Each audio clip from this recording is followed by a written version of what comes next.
most venomous snake on land. The rare, envenomating lizard.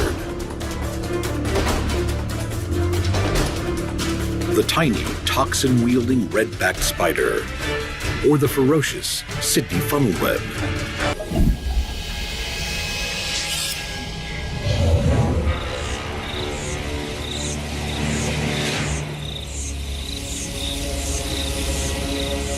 The deserted heart of the Australian outback, where people seldom venture, is the hot, baked home of the most venomous land snake in the world, the inland taipan, a 2-meter-long snake with enough venom in one blow to kill 250,000 mice.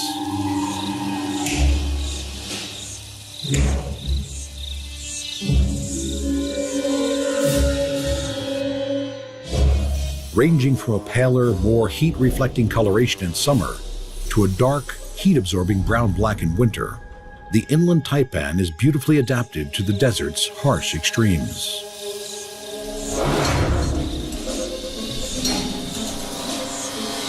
In the heat of the summer, these muscular, small-scaled snakes will take shelter in the cracks and fissures of the baked earth, as well as in the burrow systems of their favorite prey, the long-haired rat.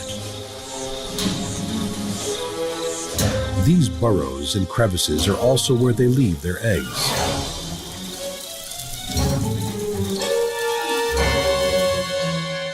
Just over a dozen of these leathery, elongated eggs are deposited and abandoned. 2 months later, they begin to hatch.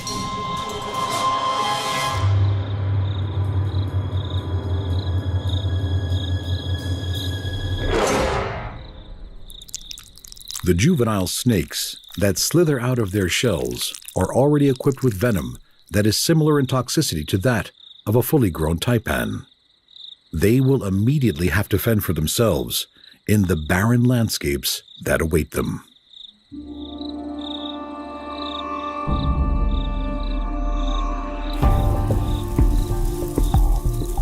Almost half a meter on hatching, these fast-growing snakes live exclusively on warm-blooded mammals.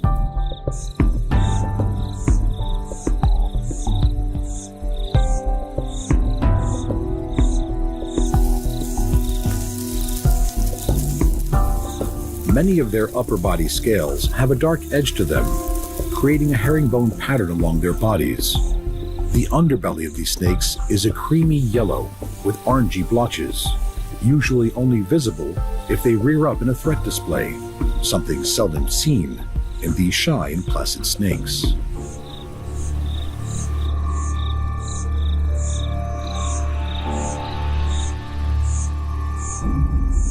The plains mice and other small mammals of the arid outback can offer a meal in lean times. As their prey is usually fast-moving, venomous snakes need their toxins to be fast-acting, so precious meals are neither lost nor alive long enough to fight back.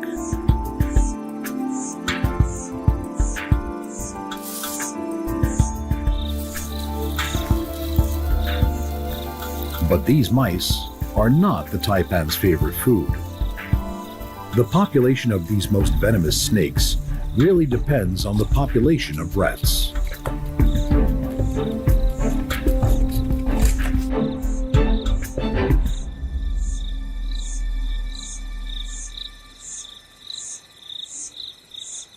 Cornered in their own home, there is no escape.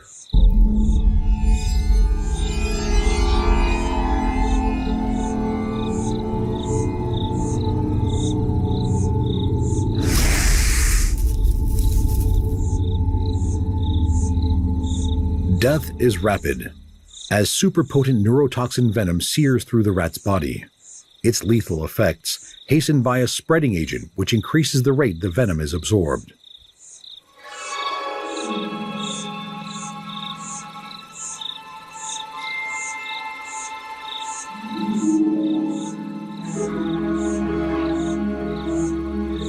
Nudging the lifeless rat to its favored position, the taipan aligns its meal.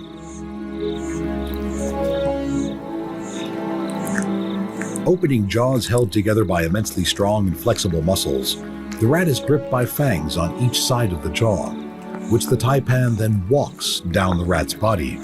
Massive amounts of saliva are produced to lubricate the furry meal.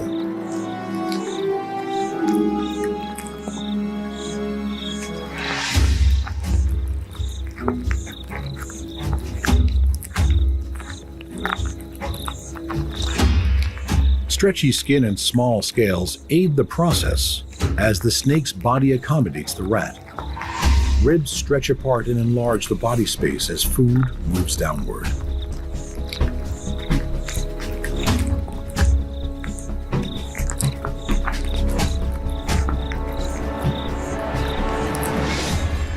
The venom that has killed the rat now has another use. The powerful digestive enzymes it contains help to break down flesh as the snake starts to absorb its meal.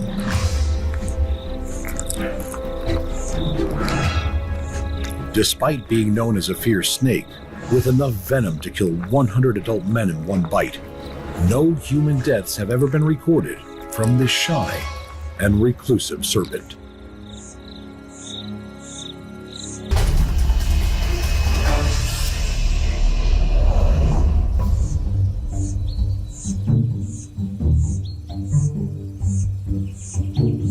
Venom is not the exclusive domain of snakes and spiders.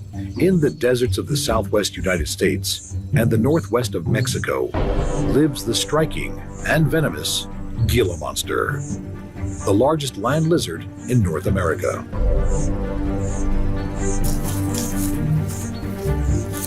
Gila monsters are not the only venomous lizards. As well as the Mexican beaded lizard, new research has found venom in some monitor lizards and iguanas.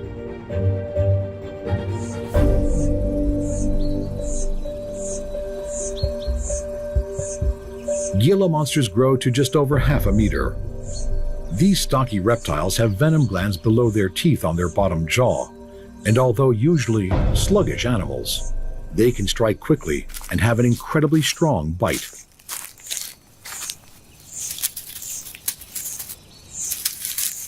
Usually solitary animals, Gila monsters spend over 95% of their time underground in their burrows.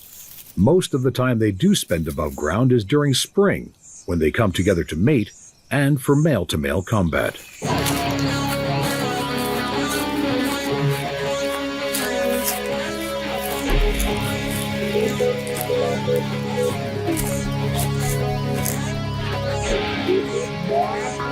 These monsters don't so much fight as engage in ritualistic wrestling matches, which appear to be a test of strength and endurance.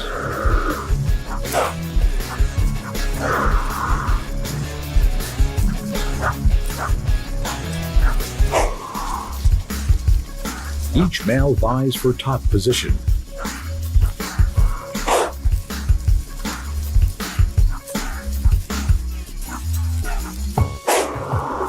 Unlike snakes, the venom of these animals is not injected. Grooves in the lizard's teeth allow venom to pass through into their victims as they chew down onto its flesh. They are immune to their own venom, and these wrestling bouts seldom result in serious injuries.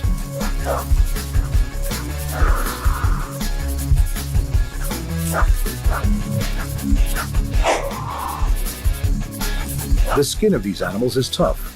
Its beaded appearance is due to osteoderms, tiny bones embedded within the scales, a type of skin common in the dinosaurs, but seldom seen in today's living reptiles.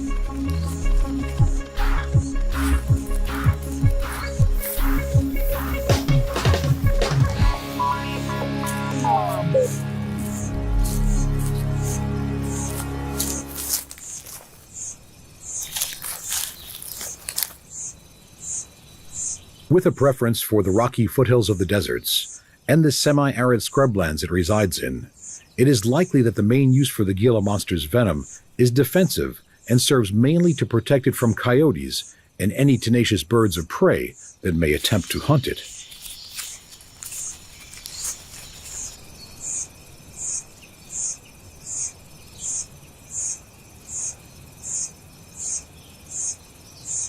Its own prey does not need massive doses of toxins to subdue it. Gila monsters only need to eat a few times a year, and when they do, they have a diet that consists mainly of eggs and the helpless newborn of young mammals.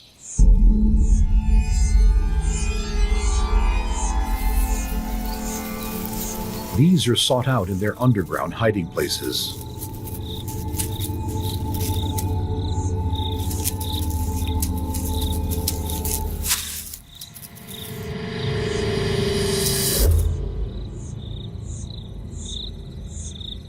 Although as toxic as the venom of the western diamondback rattlesnake, the Gila monster's teeth are much less effective venom transmitters than the injecting fangs of a snake, and a relatively small amount of venom is introduced in a bite.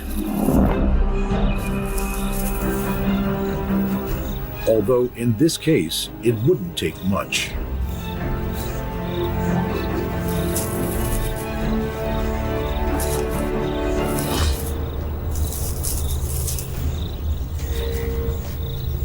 As it latches on to the helpless body, Gila monsters chew to allow neurotoxins to move through their teeth and into any wounds it has created. Able to eat a third of its own body weight in one sitting, these naked pack rats could keep the monster going for months.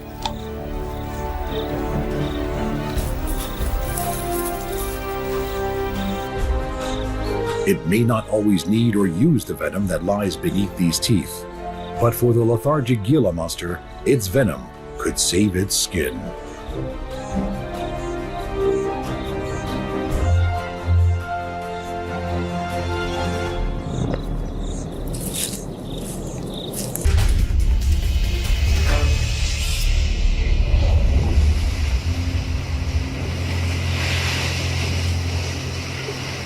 In the shallow waters of the Pacific Ocean is an animal the size of a golf ball that carries with it not one, but two types of venom. One is used on its main prey of crabs and is relatively harmless to humans. The other is used in defense and can kill an adult human in minutes. The magnificent blue-ringed octopus.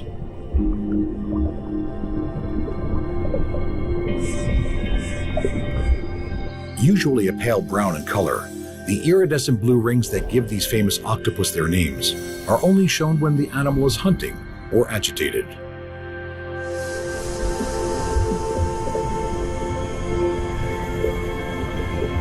With 3 hearts and transparent blue blood, there is nothing average or ordinary about an octopus. The blue-ringed octopus feeds on crabs and mollusks. These hard-bodied victims are often stalked and ambushed from behind.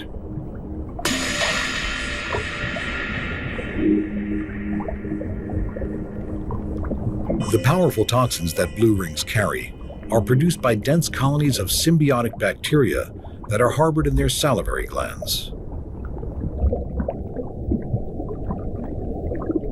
It is these bacteria that produce tetrodotoxin. 1 milligram can kill a human, making it one of the most potent neurotoxins known.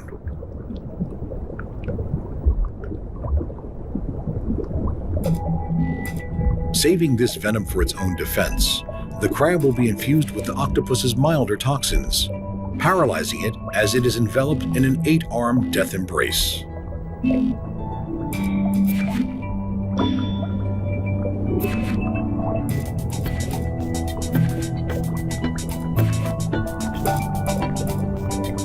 The mesmerizing blue rings of the octopus are activated by changes in its pigment-filled dermal sacs.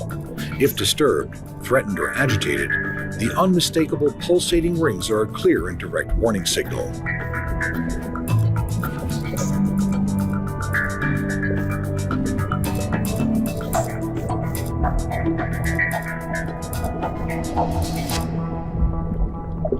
For the husked remains of this crab, there was no warning.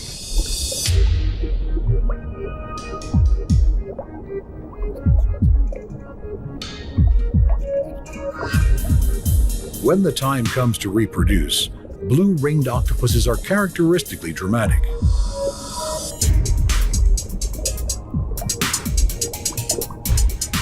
Laying around 50 eggs, the female carries them with her tucked under the secure haven of her suckered arms. For the few months it takes for them to develop, she will not eat.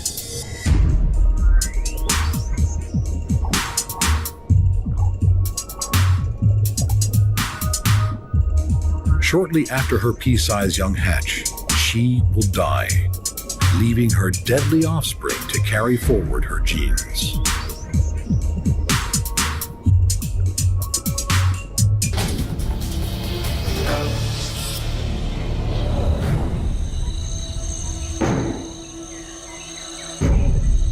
In the secluded outhouses, under fences and letterboxes, under barbecues and amongst garden litter, are the messy webs that hold the killing fields and the hundreds of offspring of a very deadly female. Tucked in the corner of her web, the scarlet stripe of the red-backed spider advertises her lethal capabilities.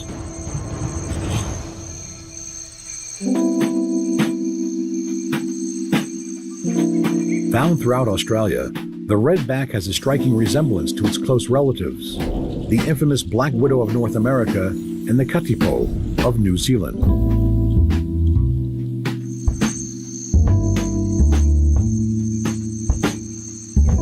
The webs of these comb-footed spiders are impressive feats of design engineering.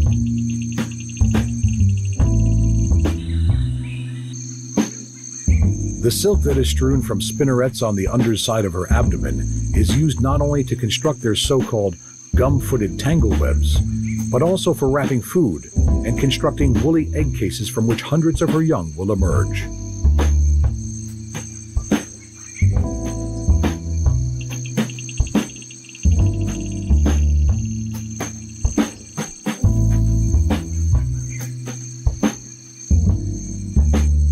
Young redback spiderlings will disperse from their maternal web by ballooning, taking themselves to a high point in the surrounding foliage and letting out a fine silken line that will be caught by the wind and carry them to their own new nest site.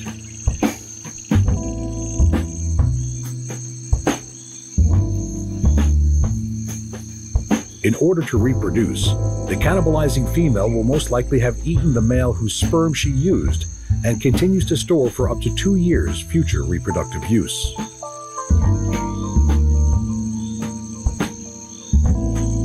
The tiny, seldom-seen male, 5 times smaller than the female, will have offered up his abdomen to the often striped female, who consumes him while they mate.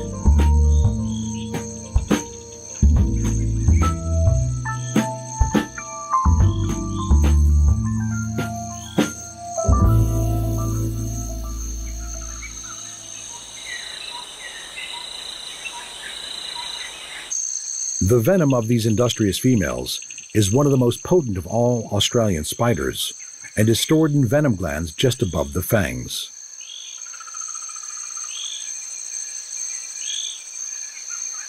Despite its high toxicity, the small size of these same fangs means that often only a very little venom is delivered in its bite.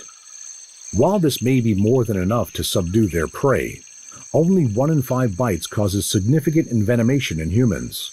When it does, pain at the bite site is extreme. Although there have been no reported human deaths from the redback bite since the introduction of an effective anti-venom, this anti-venom is the most commonly used in Australia, reportedly used more than all other anti-venoms combined.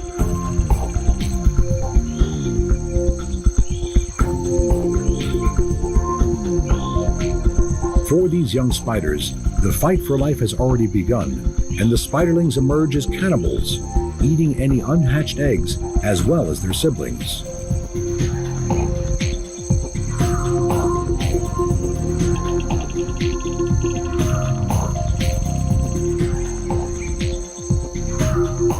Once their homes are established, these rather timid spiders rarely leave their webs. Most bites to humans occur from accidental contact while rummaging around gloveless and unaware outside the home.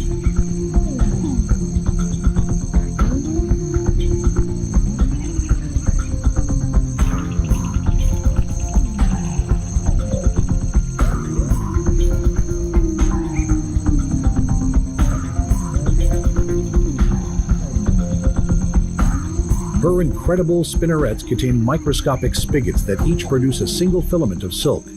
It is this which allows her to combine filaments in different arrays for different tasks of life.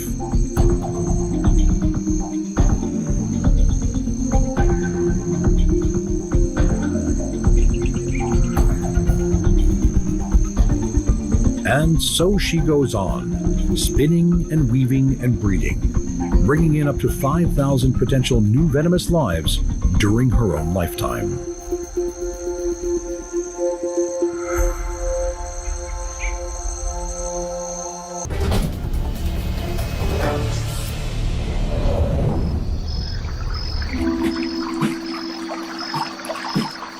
Of all the animals that have evolved in Australia, there is one that is more intriguing, more enchanting, and more unique than any other.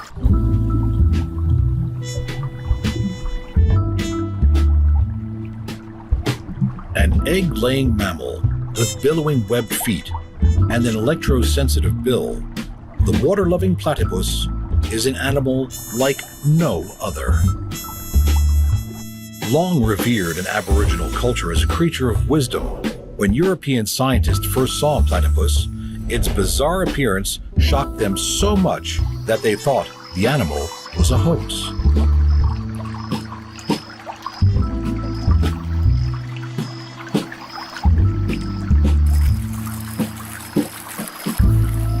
The usually solitary platypus has been seen foraging with pied cormorants, both animals feeding on bottom dwellers. The birds have been observed pecking at the platypus until it dives. Presumably, the platypus is better at hunting out the tasty morsels of the riverbed.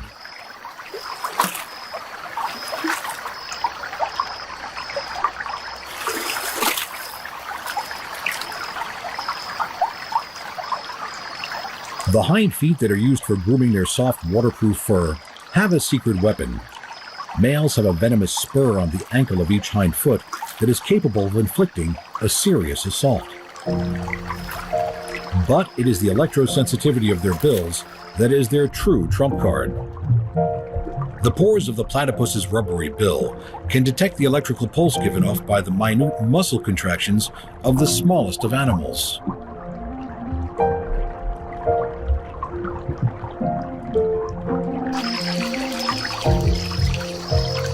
With its eyes, nostrils, and ears closed, a hunting platypus can swim directly to its prey. This water-loving, egg-laying, super-sensed little mammal has got to be Australia's most unusual inhabitant.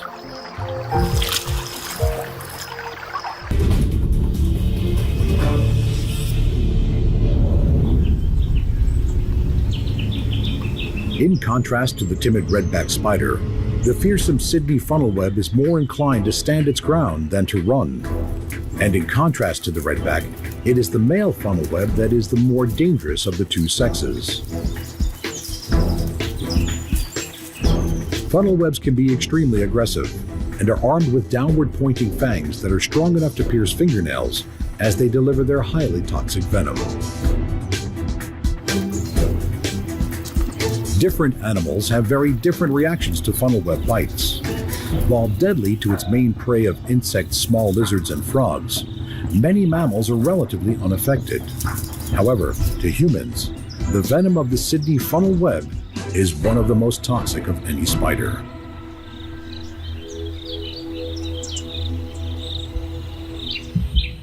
For this cricket, it will be lethal. There are 3 different types of bite. The first is the dry bite that contains no venom at all. The second, used mainly in prey capture, is where venom is released in an appropriate measure to the animal being hunted. The large cricket cornered under the striking stance of the spider is about to receive more venom than would a smaller fly or beetle.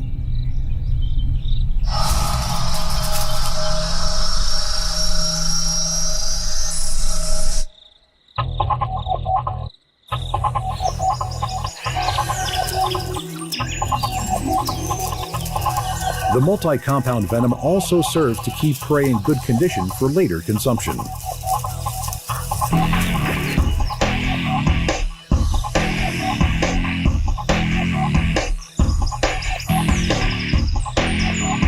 While there is no denying the severity of the venom on this cricket, it is the third type of bite, the maximal dose bite, that is the cause of much human concern.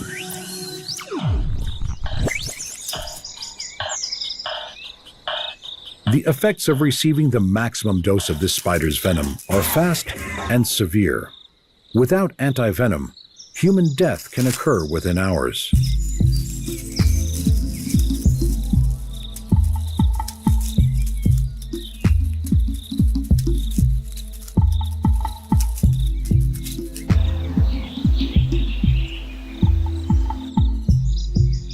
Funnel web spiders need a humid environment to survive and spend most of their days in their underground burrows.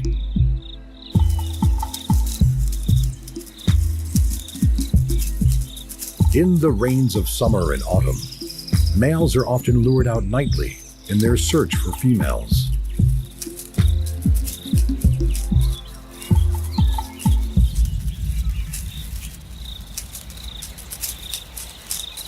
Mating in the funnel web world is a dangerous affair.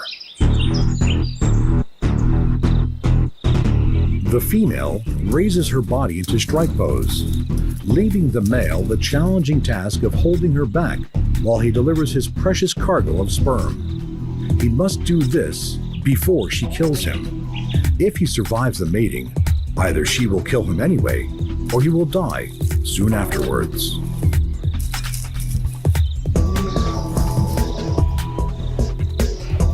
It is no surprise that many believe this burly-looking creature is the world's most venomous spider.